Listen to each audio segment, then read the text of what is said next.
अब भगवत गीता का 13वां अध्याय शुरू करता हूं, जिसका कि नाम है क्षेत्र क्षेत्रज्ञ विभाग योग। एक प्रकृति होती है जो दिखती है और हमारे चारों तरफ होती है, और एक प्रकृति हमारे अंदर भी होती है। अर्जुन, प्रकृति और पुरुष, क्षेत्र और क्षेत्रज्ञ तथा ज्ञान का लक्ष्य क्या है, इसे क्यों हासिल करें, इसी तरह की कुछ बातें जानना चाहता है।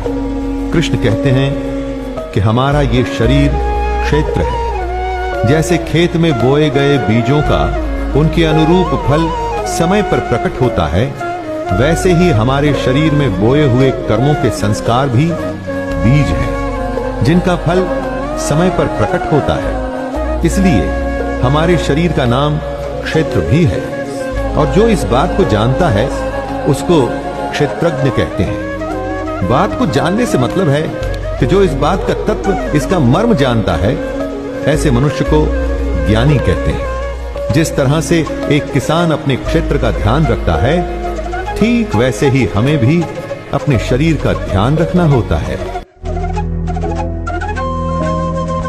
जो नौकरी आपको पसंद नहीं ना दोस्तों, उसमें पूरे मन से आप कैसे काम करेंगे? जो रिश्ता आपको पसंद नहीं, उसको कैसे निभाएंगे? जहां श्रद्धा होती है वहां शंका नहीं होती, क्योंकि जिस पर आप शक करते हैं उसे सम्मान के साथ स्वीकार कैसे करेंगे? कृष्ण कहते हैं, जीवन के हर अंग में अगर श्रद्धा हो तो सारे काम अच्छे से होते हैं। लेकिन श्रद्धा किस में? श्रद्धा अपने कर्तव्य में, श्रद्धा अपने कर्म में, श्रद्धा कृष्ण के ज्ञान में, उसके स्वरूप में। जो पुरुष श्रद्धा युक्त है वो कृष्ण को प्रिय है। जो है उसको सच्चे मन से श्रद्धा के साथ स्वीकार कर उसे और अच्छा करने की कोशिश करिए, जीवन अच्छा हो जाएगा। अध्याय 12 को यहीं विराम देता हूं और दूसरे अध्याय में फिर से आपसे मुलाकात होगी। तब तक के लिए अपने दोस्त शैलेंद्र भारती को आज्ञा दीजिए। जय श्री कृष्ण। जब आपकी तारीफ होती है तो मन कैसे खुशी से भर जाता है, पांव जमीन पर नहीं पड़ते। और वहीं अगर हमारी निंदा हो तो कितना बुरा लगता है। पहले शर्म आती है, फिर क्रोध होता है। लेकिन जो योगी होता है वो निंदा और स्तुति को एक समान समझने वाला होता है।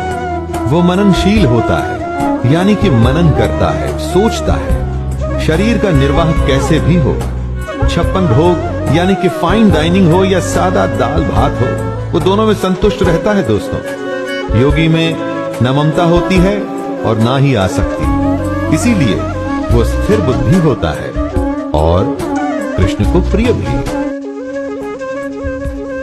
जो जरूरत से ज्यादा हर्षित नहीं होता वो कृष्ण को प्रिय है। जरूरत से ज्यादा खुशी आने वाले जरूरत से ज्यादा दुख की निशानी होती है दोस्तों। सुख दुख भी दिन रात की तरह है, एक के बिना दूसरे का होना संभव ही नहीं। इसीलिए योगी सुख और दुख दोनों को एक सा समझता है। वो योगी जो न द्वेष करता है, न शोक करता है, न कामना करता है, तथा जो शुभ और अशुभ संपूर्ण कर्मों का त्यागी है, वह भक्ति युक्त पुरुष कृष्ण को प्रिय है। जो शत्रु और मित्र में और मान और अपमान में एक जैसा है, तथा सर्दी गर्मी और सुख दुखादि द्वंद्वों में सम है और आसक्ति से रहित है, वही कृष्ण को प्रिय है। योगी तटस्थ होता है दोस्तों, बाकी लोगों की तरह शोक कामना उसे परेशान नहीं करती।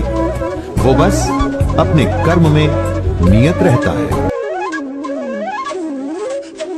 कृष्ण कहते हैं कि योगी को आकांक्षा से रहित होना चाहिए। दोस्तों, आकांक्षा यानी कि एम्बिशन, एम्बिशन से ही सारे बुरे भाव पैदा होते हैं। एक तरह से ये ही सारी बुराइयों की जड़ है। लेकिन आपका सवाल हो सकता है कि बिना एम्बिशन के तो आप जीवन में कहीं पहुंच ही नहीं पाएंगे। वो निर्भर करता है कि आपकी आकांक्षा आखिर है क्या।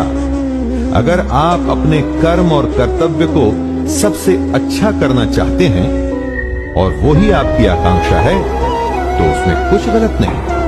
लेकिन अगर आपकी आकांक्षा है धन, दौलत या सांसारिक भोग तो वो ठीक नहीं, और ये बात कृष्ण को प्रिय भी नहीं।